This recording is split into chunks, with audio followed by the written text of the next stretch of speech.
শুধু কি তাই? রব, রবের এক নম্বর অর্থ কি? সৃষ্টিকর্তা, স্রষ্টা।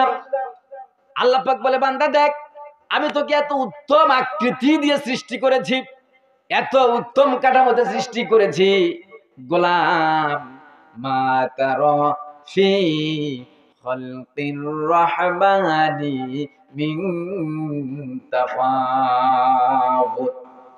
আল্লাহ পাক বলেন, গোলাম তোমার রহমানের সৃষ্টির দিকে তাকাও, তোমার রহমানের সৃষ্টি নৈপুণ্যতার দিকে তাকাও, তোমার 3.5 হাত বডির দিকে তাকাও, তামাম পৃথিবীর সমস্ত সৃষ্টির দিকে তাকাও। তোমার রহমানের, তোমার রবের সৃষ্টির মধ্যে কোনো অসঙ্গতি, কোনো ভুল চুক তুমি খুঁজে পাবা না। সুবহানাল্লাহ বলবেন না? সুম্মারজিউল বাসার, আরো তাকা, তোর চোখ খোল, তোর দিকে তাকা, তোর বডির দিকে তাকা, তোর হাত পা সৃষ্টি, তোর চোখের সামনে যা কিছু দেখা যায় সবকিছুর দিকে তাকা। হাল তারা মিন ফুতুর, তুমি কি আমার সৃষ্টির মধ্যে কোনো ভুল ত্রুটি খুঁজে পেয়েছো? কোনো ভুল পাচ্ছ কি? আল্লাহ বারবার তাকাতে বলেছেন আর প্রশ্ন করেছেন, কোনো ভুল আছে কি? এক পীর সাহেব, কে? পীর সাহেব বটগাছের নিচে শুয়ে আছে এরকম গরমের সময়। গরমের সময় এই ভাইয়া, এই ভাই, শোনায় যায় মেশিন নষ্ট নাকি? ভাইয়া কি খবর, উঠেন কেন? ভাইরা আমার, এক পীর সাহেব বটগাছে শুয়ে আছে। কোথায়? বটগাছের নিচে। এরকম গরমের সময় খোলা গাছের নিচে শুয়ে থাকতে ভালো ঠেকে না খারাপ ঠেকে? ভালোই লাগে, বাতাস ফুরফুর করে আসে। পীর সাহেব বটগাছের নিচে শুয়ে আছে আর জিকির করছে সুবহানাল্লাহ, আলহামদুলিল্লাহ, লা ইলাহা ইল্লাল্লাহু, আল্লাহু আকবার।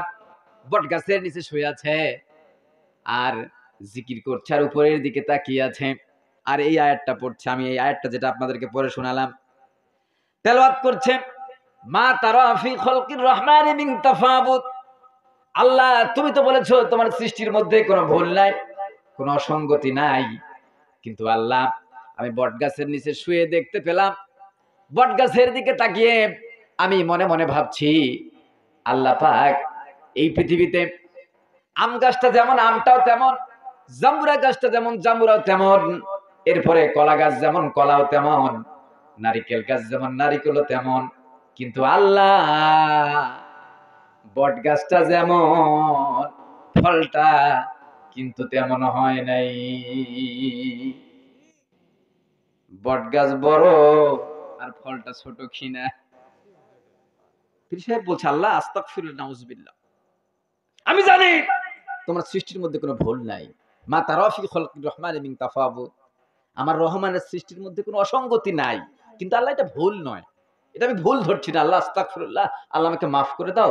আমার আমার একটু মনের কিউরিসিটি, আগ্রহ থেকে আমার আল্লাহ, আমার ভিতর থেকে একটা প্রশ্ন, খুব খারাপ নিয়তে নয়, ভালো উদ্দেশ্যে জানার জন্য আল্লাহ বের হয়ে গেল। আল্লাহ আমাকে মাফ করে দাও। আল্লাহ নারকেল গাছটা যেমন নারকেলটাও তেমন, কলা গাছটা যেমন কলাটাও তেমন, জাম্বুরা গাছ যেমন জাম্বুরাও তেমন, আল্লাহ আতা গাছটা যেমন আতাটাও তেমন, কিন্তু আল্লাহ এই বট গাছটা যেমন ফলটা কিন্তু তেমন হলো না।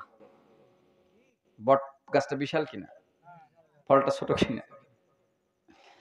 পীর সাহেব বলে, আমি চিন্তা করছি, মনে মনে ভাবছি, আর বট গাছের নিচে শুয়ে আছি, হঠাৎ করে দেখতে পেলাম একটা দমকা বাতাস বয়ে গেল। দমকা বাতাসের কারণে একটা বট ফল বট গাছ থেকে বিদ্যুৎচ্যুত হয়ে ফুটুস করে আমার নাকে ডগা বরাবর এসে পড়েছে। কি বরাবর? পীর সাহেব বলে, আমি তাড়াতাড়ি উঠলাম, আস্তাগফিরুল্লাহ পড়লাম, আল্লাহর কাছে ক্ষমা চেয়ে নিলাম আর সেজদায় পড়ে গেলাম আর আমি চোখের পানি ছেড়ে দিয়ে কান্না শুরু করে দিলাম। আল্লাহ, আমি বড় ভুল করে ফেলেছি, আমি অপরাধ করে ফেলেছি, আল্লাহ তুমি আমাকে মাফ করে দাও। আসলে তোমার সৃষ্টির মধ্যে কোনো ভুল নাই, কোনো অসঙ্গতি নাই। আল্লাহ পাক আমার কথা মতো, আমার ইচ্ছা মতো, আমার মনের চাওয়া মতো বটগাছটা যেমন তুমি যদি ফলটাও বানাতে তেমন, আর যে তেমনি যে অ্যাকশন নিয়ে একটা বট ফল আমার নাকের ডগা বরাবর পড়েছে, আল্লাহ পাক গাছটা যেমন ফলটাও যদি হতো তেমন, তাহলে আমার নাকও যেত, আমার মাথাও যেত। ঠিক কিনা?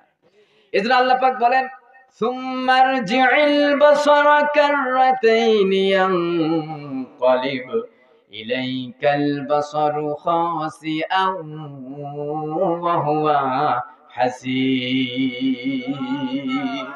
আল্লাহ পাক বলেন গোলাম, তোমার রব কত নিখুঁত ভাবে তোমাকে সৃষ্টি করেছে দেখো, সবকিছু কত উত্তম আকৃতি দিয়ে সুবিন্যস্ত করেছেন, সুসজ্জিত করে দিয়েছেন। আমার সৃষ্টির দিকে তাকাও। সুম্মারজি'ল বাসারা, তোমার চোখ দিয়ে দেখো আমার সৃষ্টির মধ্যে কোনো ভুল আছে কিনা। আবার দেখো, আবার দেখো, বারবার দেখো, অসংখ্যবার দেখো, লক্ষবার, মিলিয়ন বার, বিলিয়ন বার, ট্রিলিয়ন বার, হেট্রিলিয়ন বার দেখো, অসংখ্যবার দেখো। দেখতে দেখতে তোমার দৃষ্টি, তোমার চোখ আজেজ হয়ে, দুর্বল হয়ে তোমার দিকে টান ব্যাক করে ফিরে আসবে, তোমার দিকেই ফিরে যাবে। তারপরও আমার সৃষ্টির মধ্যে, আমার সৃষ্টি নৈপুণ্যতার মধ্যে কোনো ভুল চুক, ভুল ত্রুটি খুঁজে বের করা সম্ভব নয়। সুবহানাল্লাহ পড়েন, বলেন সুবহানাল্লাহ। কোনো ভুল আছে? যে বলবে ভুল সেই নিজেই ভুল। আল্লাহর সৃষ্টির মধ্যে কোনো ভুল। তাহলে এক নম্বর অর্থ, লম্বা সময় ধরে আলোচনা করে আমরা কি পেলাম? এক নম্বর অর্থ কি পেলাম? রব শব্দের অর্থ কি?